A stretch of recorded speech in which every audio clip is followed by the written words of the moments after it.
Standing before my dad's casket 7 years ago, I began to remember all of the horrific incidents that ultimately led to this moment. I was a 12-year-old Native American girl with an alcoholic father who committed suicide, a dropout and drug addict brother who later became well acquainted with the corrections system, and I had even witnessed my house being raided by the police. But through it all, I had a loving and hardworking mother who believed in me unconditionally. My mom did anything and everything that she could to make ends meet. At one point, she had to work 3 jobs in order for me to participate in athletics.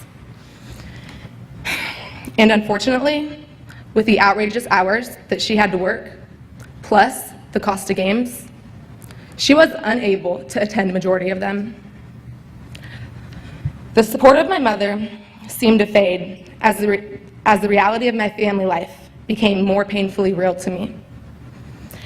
After my father's death, I hit rock bottom and had lost everything that had mattered: true friends, unity within my family, academic success, and my interest in athletics. Growing up, I was always told that I had a fire in my belly, one that could either change the world or destroy it.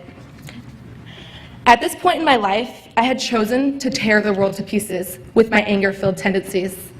My once glowing personality had been altered into a confused individual who fought off the damage that had occurred with misplaced pride and painful despair. Wendell Berry, a profound writer, once said, "To work at this work alone is to fail. There is no help for it. Loneliness is its failure." Berry's statement concludes that one who has been damaged cannot heal alone.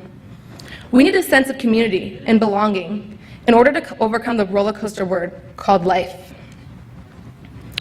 Through my freshman year, I continued taunting my teachers, making barely passing grades, while staying an uninvolved and out-of-control student.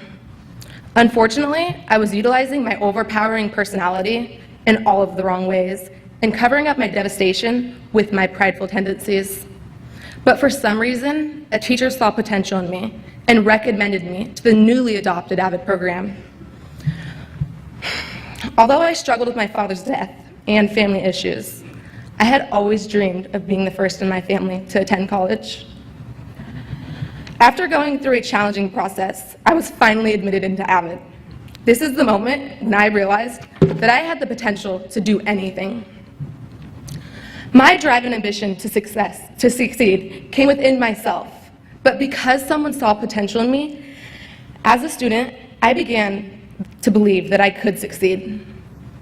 AVID created a welcoming and supportive environment that enabled me to become college ready. AVID curriculum required me to become involved within my school's activities, maintain a high GPA, apply for scholarships, and adopt strong study skills.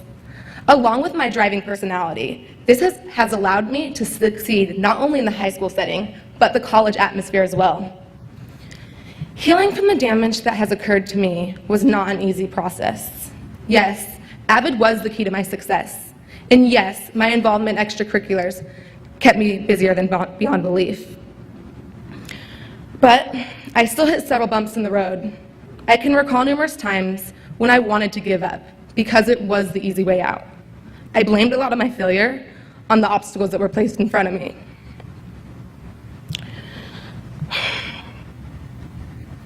Through these times, there was one person, Karen Weberg,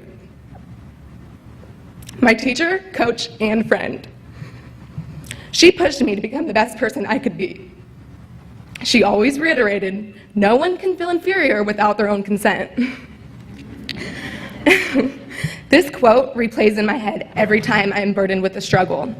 Because of great teachers like Karen Weberg, I was able to turn my life around. I stand before you today as the same Rita Helmbrecht who lost her father in 2002. But now, I am much stronger and more determined. I have just finished up my sophomore year at Gonzaga University while maintaining a strong 3.7 GPA on the Bill Gates Millennium Scholarship. Because of AVID, teachers like Karen Weberg, my amazing mother, and the individual determination within me, I was able to overcome the obstacles that I had created at the beginning of high school, and ultimately turn my pride and despair into a state of reconciliation. This summer, I have taken on a paid internship in Washington, D.C. with the United States Department of Agriculture, and have continued my perseverance as a student at Gonzaga by being actively involved with student opportunities and organizations.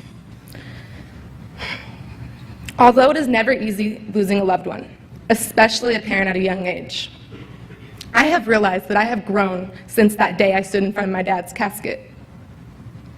I am now a strong Native American woman who embraces challenges. However, with that being said, statistics show that the likeliness of this success occurring is slim.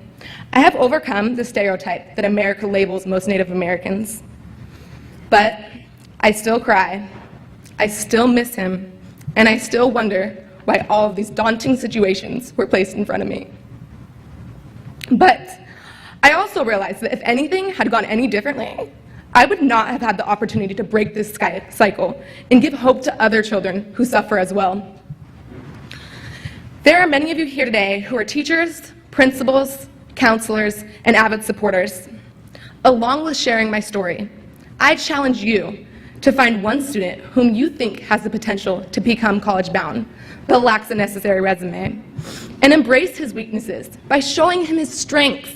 I promise you that with a little hope and persistence, you too can change the life of another student.